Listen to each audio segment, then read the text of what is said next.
여러분, 혹시 근심 걱정으로 새벽에 잠에서 깬 적 있으신가요? 갑자기 가슴이 두근거리며 이런 생각이 드시는 거예요. 만약 내일 응급실에 실려가게 된다면? 만약 갑자기 큰 수술이 필요하다면? 내 통장에 당장 쓸 돈이 얼마나 있지? 7억짜리 자가 아파트가 있어도 병원비 500만 원이 없어서 자식들에게 전화를 돌려야 하는 현실. 이런 일이 정말 우리 주변에서 벌어지고 있습니다. 안녕하세요. 저는 30년간 은행에서 일하며 수많은 분들의 노후 자금 설계를 도와드렸고, 현재는 은퇴 후 재정 상담 전문가로 활동하고 있습니다. 매달 40여 분의 어르신들을 만나는데 놀라운 것은 그중 85% 이상이 똑같은 고민을 안고 계신다는 점입니다. 집은 있는데 쓸 돈이 없어요. 오늘 여러분과 나누고 싶은 이야기는 집보다 더 중요한 현금의 힘에 관한 것입니다. 지금까지 아무도 알려주지 않았던 노후 현금 관리의 진실을 말씀드리겠습니다. 여러분의 건강만큼이나 중요한 이야기니까 끝까지 들어보세요. 본격적으로 시작하기 전에 오늘 이야기가 여러분께 도움이 될 것 같다면 구독과 좋아요로 응원 부탁드립니다. 여러분의 작은 응원이 더 좋은 콘텐츠를 만드는 힘이 됩니다. 첫 번째로 많은 분들이 빠지는 함정이 있습니다. 1억 원 정도 있으면 이자로 충분히 살겠지라는 생각입니다. 하지만 계산해 보시면 전혀 다릅니다. 현재 정기예금 금리를 3%라고 가정해 봅시다. 1억 원을 넣으면 1년에 300만 원의 이자가 나옵니다. 월로 나누면 25만 원이에요. 여기서 세금 15.4%를 떼면 실제로는 21만 원 정도만 손에 남습니다. 21만 원으로 한 달을 어떻게 살까요? 요즘 아파트 관리비만 해도 20만 원에서 50만 원씩 나오는데 말이에요. 식비, 의료비, 교통비까지 합치면 최소 200만 원은 있어야 기본적인 생활이 됩니다. 결국 원금을 조금씩 빼서 쓸 수밖에 없어요. 처음엔 이번만이라고 하지만 한 번 손을 대기 시작하면 멈추기가 어렵습니다. 매달 150만 원씩 원금을 쓴다고 가정하면 1억 원이 몇 년이나 갈까요? 놀랍게도 5년 반 정도밖에 안 갑니다. 더 심각한 문제는 인플레이션입니다. 물가가 매년 3%씩 오른다면 지금의 150만 원은 10년 후에 약 200만 원의 가치를 갖게 됩니다. 즉, 같은 생활 수준을 유지하려면 점점 더 많은 돈이 필요해진다는 뜻이에요. 이자 소득만으로는 인플레이션을 따라잡을 수 없습니다. 기본 생활비뿐만 아니라 예상치 못한 지출들도 많아요. 냉장고나 세탁기 같은 가전제품이 갑자기 고장나면 교체비로 200만 원에서 300만 원이 들어가요. 보일러 교체는 500만 원, 도배와 장판 교체는 800만 원 정도 듭니다. 치과 임플란트는 개당 150만 원씩 하고 백내장 수술은 눈 하나당 200만 원 정도 들어요. 이런 돌발 상황들은 예금 이자로는 감당할 수 없는 규모입니다. 두 번째 함정은 집만 있으면 된다는 착각입니다. 집값이 이렇게 올랐으니까 팔면 돈 걱정 없지.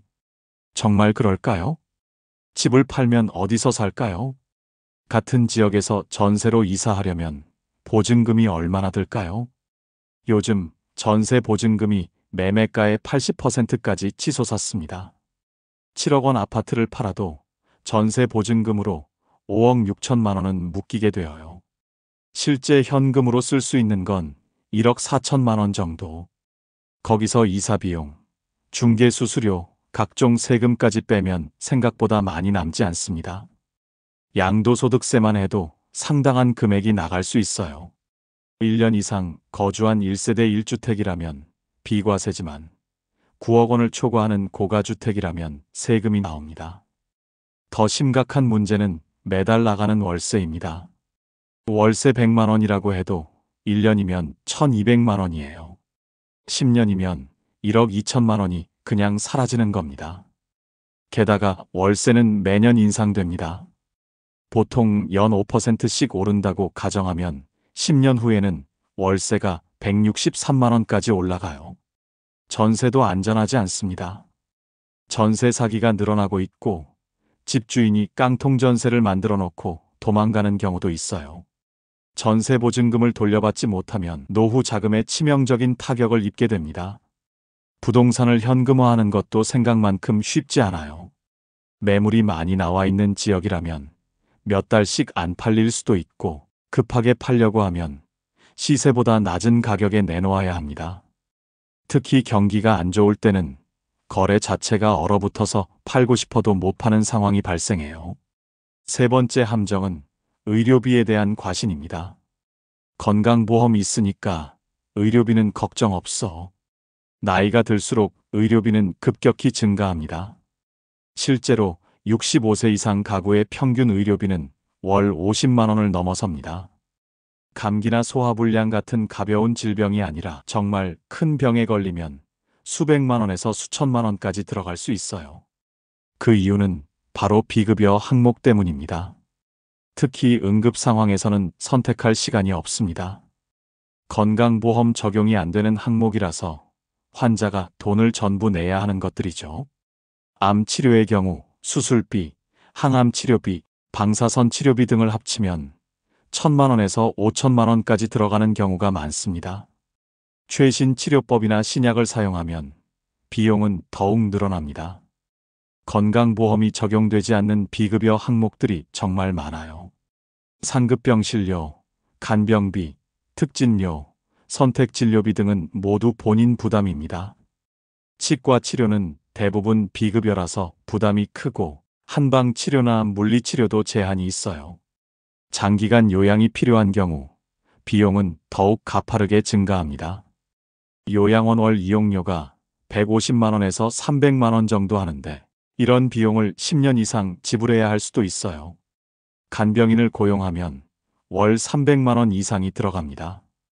재활치료나 물리치료를 받으려면 추가로 월 100만 원 정도가 더 필요해요.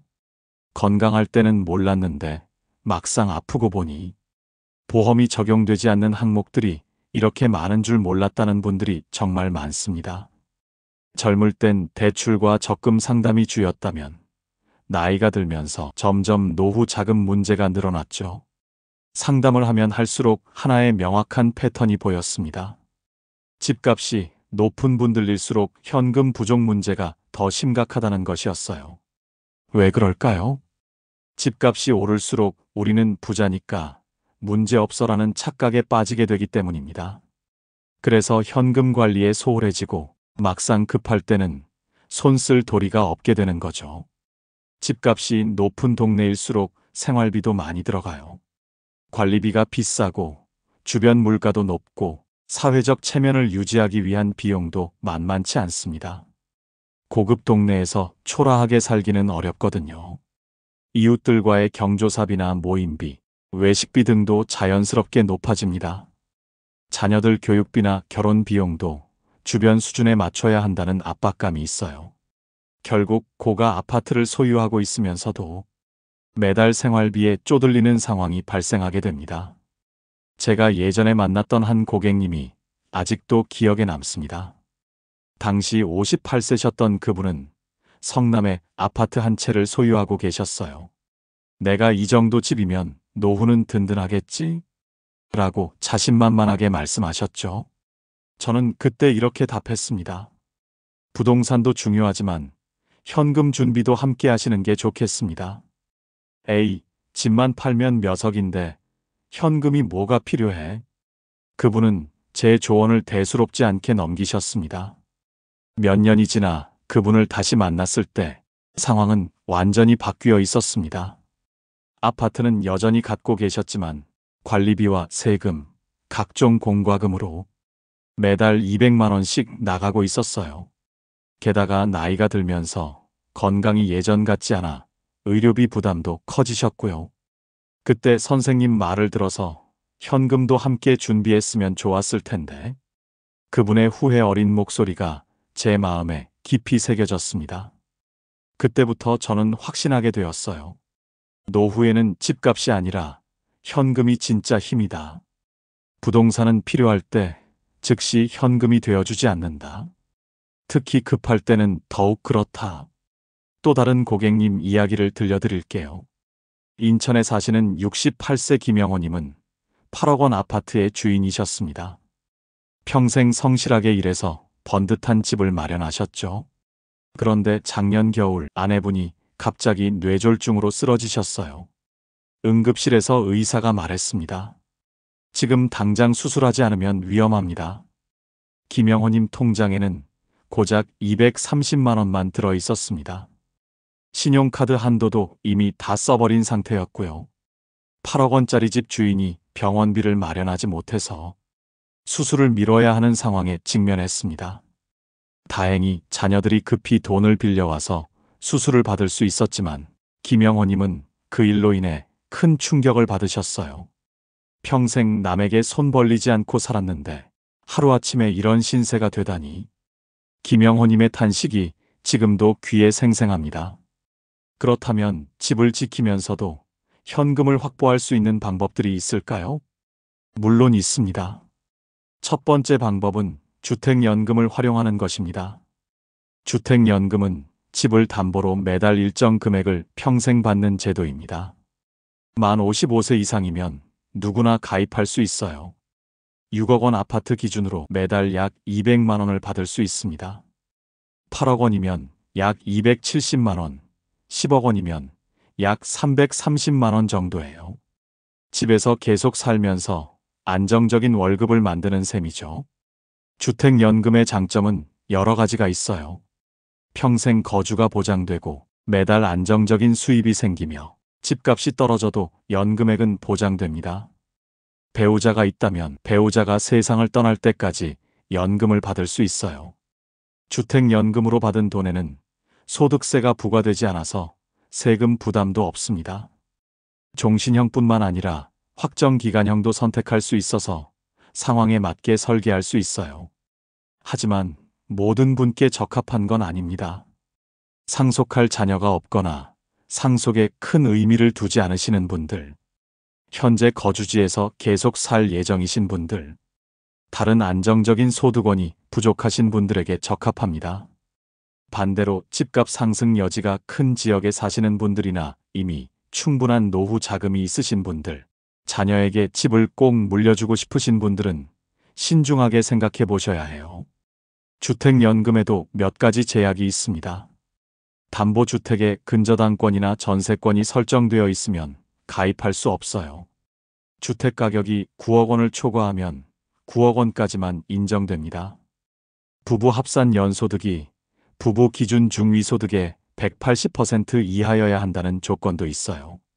월 연금액은 주택가격, 가입자 연령, 금리 등에 따라 달라집니다.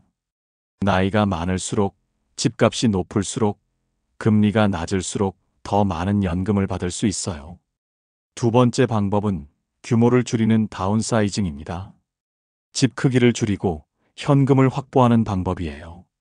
예를 들어 8억 원 아파트를 팔고 5억 원 아파트로 이사하면 3억 원의 현금을 만들 수 있어요. 집을 줄이면 체면이 서지 않을까요? 처음엔 그런 걱정을 하실 수 있어요. 하지만 실제로 다운사이징을 하신 분들은 대부분 만족해 하세요.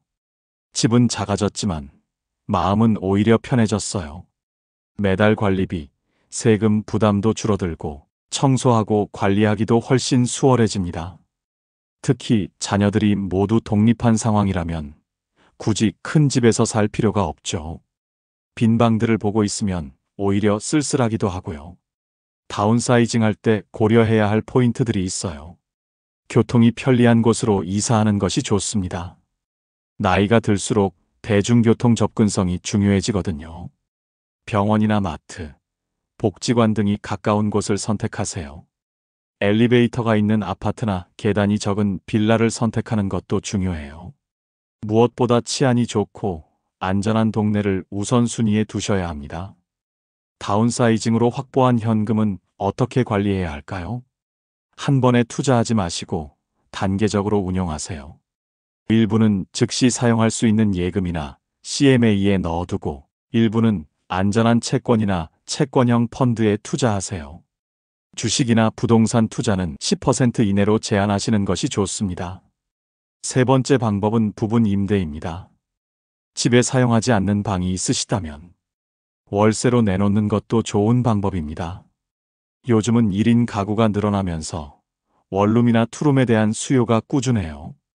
방 하나를 월 60만 원에서 80만 원에 임대하시면 연간 720만 원에서 960만 원의 추가 소득이 생깁니다. 부분 임대를 할 때 주의사항들이 있어요. 계약서를 꼼꼼히 작성하시고 임차인의 신원을 정확히 확인하세요. 보증금은 너무 적게 받지 마시고 월세는 매년 적정선에서 인상하세요. 집 구조상 프라이버시가 보장되는지도 미리 확인해 보셔야 해요. 소음 문제나 생활 패턴 차이로 인한 갈등이 생길 수 있으니 신중하게 결정하세요. 주차 공간 임대도 고려해 보세요. 아파트 주차장이 부족한 지역이라면 월 10만 원에서 15만 원 정도로 임대할 수 있어요. 작은 돈 같지만 1년이면 120만 원에서 180만 원이 되거든요. 주차 공간은 관리가 간단하고 임차인과의 마찰도 적어서 안전한 임대 수입원이 될 수 있어요. 다만 아파트 관리 규약을 확인해서 외부인 주차가 허용되는지 미리 알아보셔야 합니다. 네 번째 방법은 금융상품을 활용한 현금 흐름 만들기입니다. 연금보험이나 즉시연금을 활용하면 매달 일정한 수입을 만들 수 있어요. 목돈을 한 번에 넣고 매달 연금을 받는 방식입니다. 1억 원을 즉시연금에 넣으면 매달 45만 원에서 55만 원 정도를 평생 받을 수 있어요. 연금보험의 장점은 장수 리스크를 보험회사가 부담한다는 점입니다. 100세까지 살아도 연금이 계속 나오니까 장수에 대한 걱정을 덜 수 있어요. 하지만 인플레이션에 대한 방어력이 약하고 중도 해지 시 손실이 클 수 있다는 단점이 있습니다. 배당형 상품을 선택하거나 물가 연동형 상품을 고려해 보세요. 신탁 상품도 괜찮은 선택입니다. 목돈을 신탁회사에 맡기고 매달 일정 금액을 받는 방식이에요. 원금 보장형 신탁이라면 안전하게 목돈을 보전하면서 수익을 낼 수 있습니다. 다섯 번째 방법은 리버스 모기지 론을 활용하는 것입니다. 주택을 담보로 일시금을 받거나 분할금을 받는 제도예요. 주택연금과 비슷하지만 민간금융기관에서 취급하는 상품입니다. 한도가 더 높고 조건이 유연한 경우가 많아요. 하지만 금리가 높고 수수료가 많이 들 수 있으니 신중하게 비교해 보셔야 합니다. 65세 이후에도 만들 수 있는 소득원들을 살펴볼까요? 이 나이에 무슨 일을 해요? 많은 분들이 이렇게 말씀하십니다. 하지만 65세 이후에도 정부에서 지원하는 의미 있는 일들이 정말 많아요. 고령자 취업지원센터를 똑똑하게 활용해 보세요. 전국에 지점이 있어서 가까운 곳에서 무료로 교육과 일자리를 연결해 드립니다. 상담부터 취업까지 원스톱으로 도와주니까 혼자 고민하지 마시고 방문해 보세요. 국민 내일 배움 카드는 필수로 신청하세요. 만 50세 이상이면 누구나 신청할 수 있고 최대 500만 원까지 지원받을 수 있습니다. 컴퓨터 활용, 외국어, 자격증 준비까지 다양한 과정이 마련되어 있어요. 온라인, 오프라인 강의를 거의 무료로 들을 수 있습니다. 새로운 기술을 배워서 새로운 일자리에 도전해 보시기 바랍니다. 노인 일자리 사업이 가장 현실적인 선택입니다. 만 65세 이상을 위해 정부에서 직접 운영하는 프로그램이에요. 공익활동형, 사회서비스형, 시장형, 취업알선형으로 나뉘어 있습니다. 공익활동형은 월 30만 원 정도 받으면서 지역사회를 위한 봉사활동을 하는 겁니다. 교통안전 캠페인, 환경보호 활동, 어린이 안전지도 같은 일들이에요. 근무 시간이 짧고 부담이 적어서 건강이 허락하는 한 오래 할 수 있어요. 같은 또래분들과 함께 일하니까 외로움도 덜하고 보람도 느낄 수 있습니다. 사회서비스형은 월 60만 원에서 90만 원 정도 받으면서 돌봄이나 상담 업무를 하는 겁니다.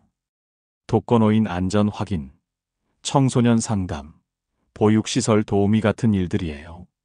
여러분이 평생 쌓아온 경험과 지혜를 활용할 수 있는 의미 있는 일들입니다. 시장형은 월 100만 원 이상도 충분히 가능합니다. 민간 업체와 연계해서 실제 업무를 담당하시는 거고요. 카페 운영, 택배 분류, 청소 서비스, 식당 도우미 등의 일을 하게 됩니다. 취업알선형은 일반 기업체 취업을 도와주는 프로그램이에요. 경비, 주차관리, 매장 판매원, 사무 보조 같은 일자리를 연결해 드립니다. 근무 조건이나 급여는 회사마다 다르지만 안정적인 수입을 얻을 수 있어요. 이런 정부 지원 제도들은 신청만 하면 누구나 이용할 수 있습니다. 실제로 많은 분들이 활용하고 계시고요. 나이가 들어도 충분히 의미 있는 일을 하며 안정적인 소득을 올릴 수 있어요. 가까운 주민센터나 고령자 취업지원센터에 문의해서 본인에게 맞는 프로그램을 찾아보시기 바랍니다. 단, 체력적인 부담을 고려해서 무리하지 않는 선에서 하시기 바랍니다. 구체적인 실천 방법을 말씀드릴게요.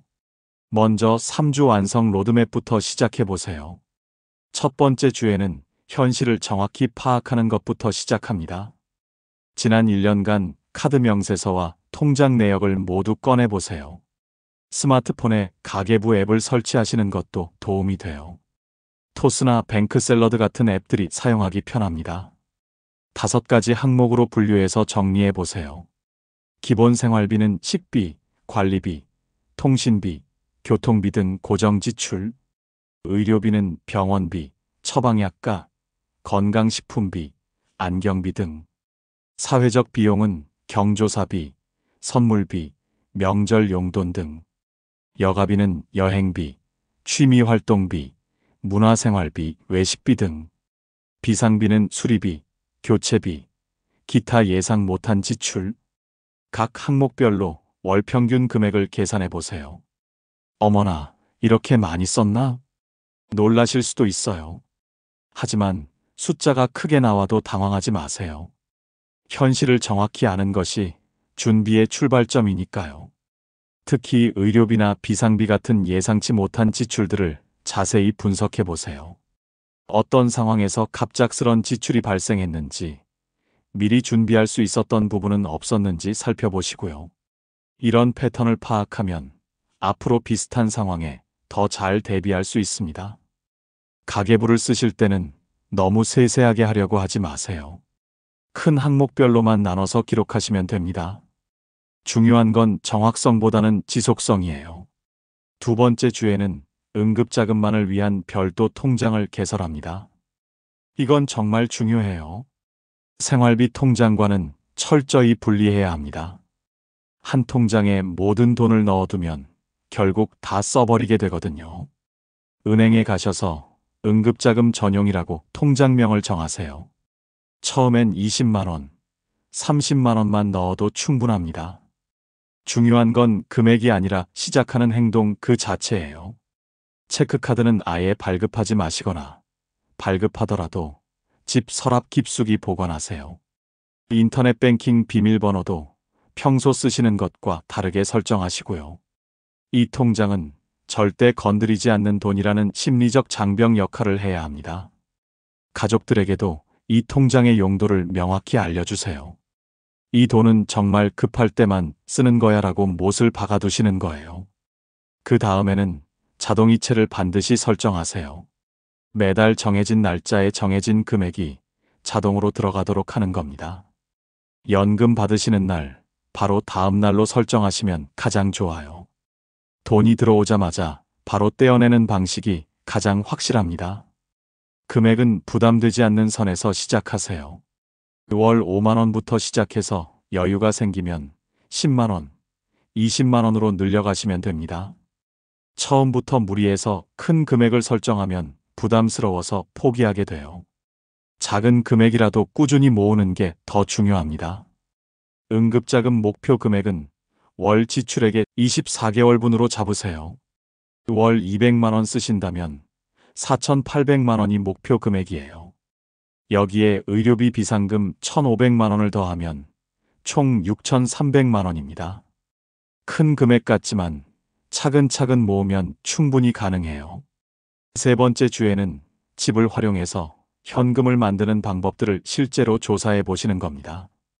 한국주택금융공사에 전화해서 무료 상담을 받아보세요. 전문 상담사가 여러분 집의 정확한 예상 연금액을 계산해 드립니다. 집 위치, 면적, 건축 연도, 현재 시세 등을 종합해서 월 수령 가능 금액을 알려주거든요. 당장 가입하라는 게 아니라 미리 알아두시라는 뜻이에요. 나중에 정말 필요할 때 망설이지 않고 빠르게 결정할 수 있으니까요. 현재 집의 정확한 시세를 알아보세요. 부동산 앱에서 최근 3개월 거래가를 확인하시면 됩니다. 그리고 만약 이사를 간다면 어느 정도 규모의 집으로 갈지 구체적으로 생각해 보세요. 전세로 갈 건지 월세로 갈 건지도 함께 고려해야 해요. 이사 비용도 미리 계산해 보시고요. 이삿짐 센터 비용, 중개 수수료, 각종 세금까지 꼼꼼히 따져보세요. 다운사이징을 고려하신다면 실제로 몇 군데 집을 둘러보시는 것도 좋아요. 인터넷으로만 보지 마시고 직접 가서 교통편, 주변 환경, 생활 편의 시설 등을 확인해 보세요. 상담사로 활동하면서 깨달은 노후 자산의 최적 비율이 있습니다. 안전 자산 60%, 유동성 자산 30%, 성장 자산 10%. 안전 자산 60%는 정기예금, 적금, 국채 등 원금이 100% 보장되는 상품에 배치하시는 겁니다. 금리는 낮아도 절대 손실이 없는 돈이에요. 예금자 보호법에 의해 5천만 원까지는 은행이 망해도 정부가 보장해 줍니다. 여러 은행에 나눠서 넣으시면 더 안전하고요. 특히 국고채나 회사채 같은 채권도 좋은 선택이에요. 예금보다 수익률이 조금 높으면서도 안전합니다. 요즘은 개인 투자자도 채권에 쉽게 투자할 수 있는 앱들이 많이 나왔어요. 유동성 자산 30%는 CMA나 MMF 같은 상품에 넣어두시는 겁니다. CMA는 증권사에서 만드는 자유입출금식 통장인데 하루만 맡겨도 이자가 붙고 필요할 때 자유롭게 쓸 수 있어서 편리해요. 요즘은 연 2.5%에서 3.2% 정도의 수익률을 보여주고 있습니다. MMF는 안전한 단기 금융상품에 투자하는 펀드라서 원금 손실 위험이 거의 없어요.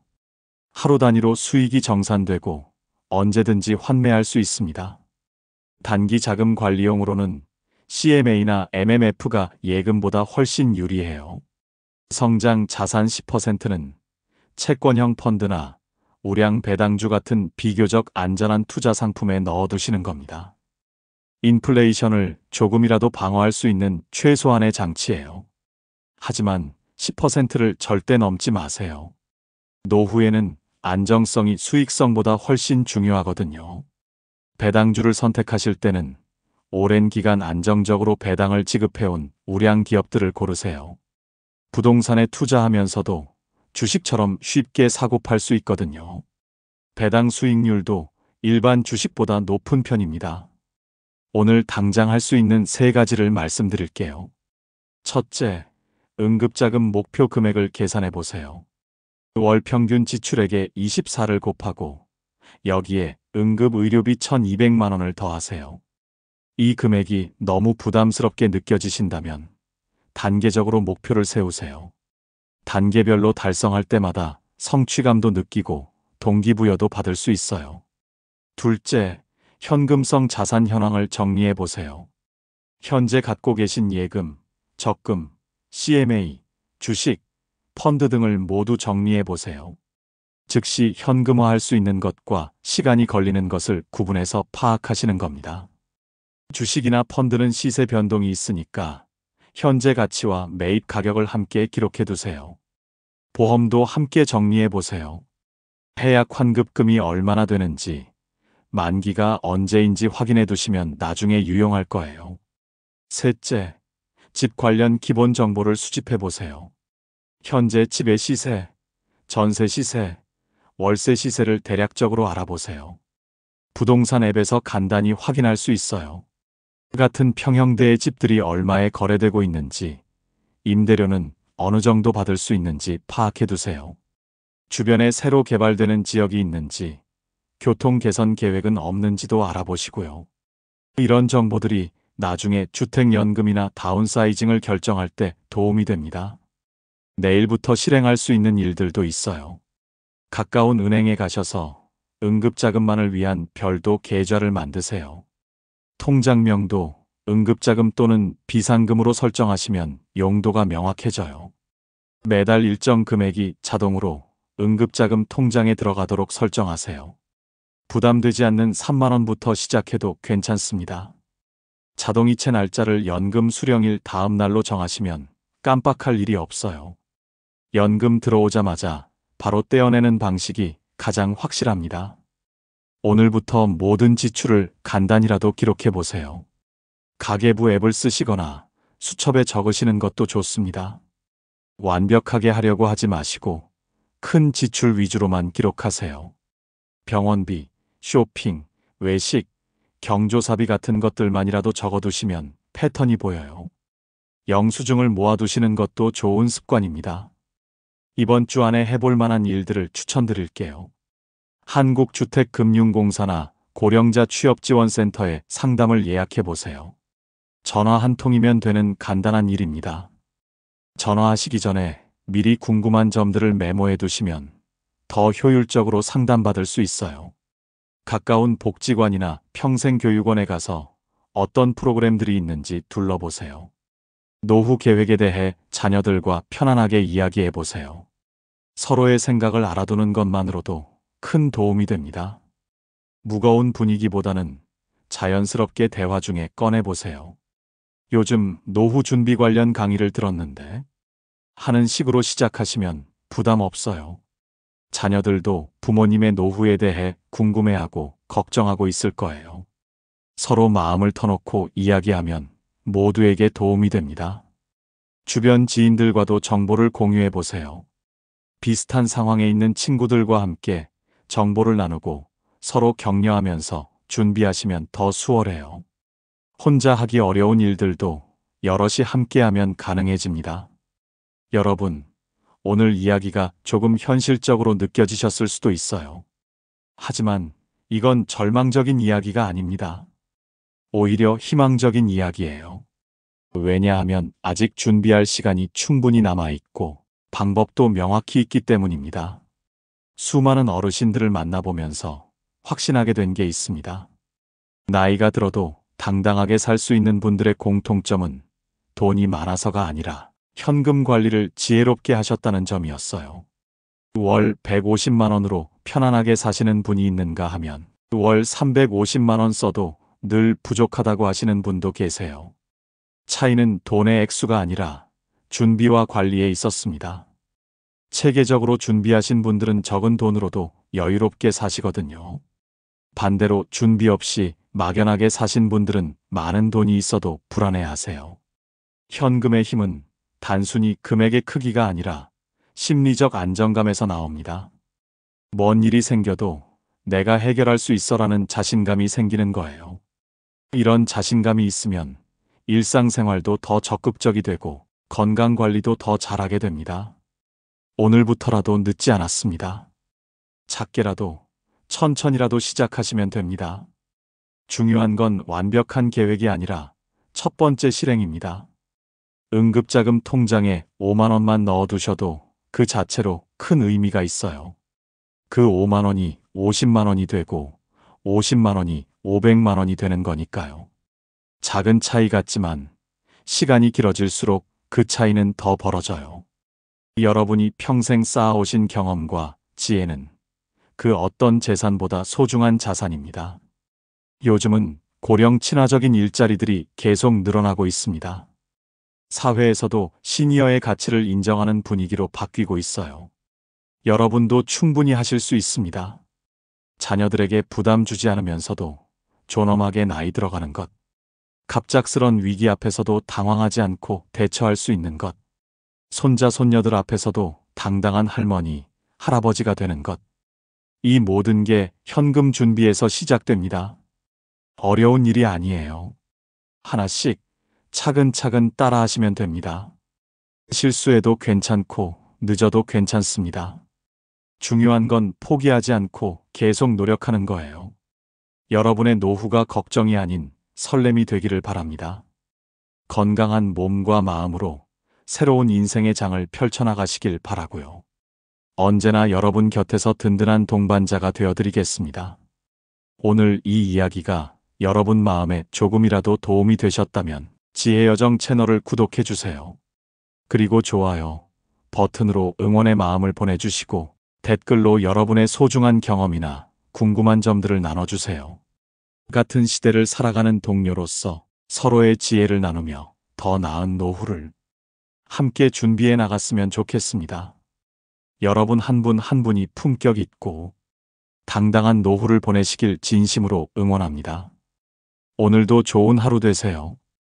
감사합니다.